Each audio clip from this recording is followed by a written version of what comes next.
ನೀನ್ ತುಂಬಾ strong emotions ಇರೋ ಮನುಷ್ಯ. ನಿಜ ಹೇಳು, ಯಾರೋ ನಿನ್ ಪ್ರೀತಿಸಿದ ಹುಡುಗಿ?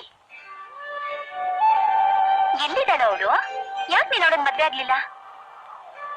ನಾನು ಪ್ರೀತಿಸಿದ ಹುಡುಗಿ ನನ್ನ ಪ್ರೀತಿಸಲಿಲ್ಲ. ನೀನ್ ಜೋರ ಕೂಗಿ ಹೇಳ್ಬೇಕಾಗಿತ್ತು, ಐ ಲವ್ ಯು ಅಂತ. ಏನಂತ? ಐ ಲವ್ ಯು ಅಂತ. ನಾನು ಅನ್ಕೊಂಡಿದ್ದೆ ಪ್ರೀತಿ ಅನ್ನೋದು ಹೃದಯದ ಬಿಸು ಮಾತು ಅಂತ ಕೂಗ್ಬೇಕು ಅಂತ ಗೊತ್ತಿರಲಿಲ್ಲ. ಹೌದು ಕಣೋ, ಕೆಲವು ದೊಡ್ಡ ಹುಡುಗಿರಿಗೆ ಕಿವಿನೇ ಕೇಳಿಸಲ್ಲ. ನೀನ್ ಜೋರ ಕಿರ್ಚಿ ಹೇಳಿದ್ರೇನೆ ಅರ್ಥವಾಗೋದು. ಅವಳು ಕಿವಿಡಿ, ನಾನು ಮೂಗ.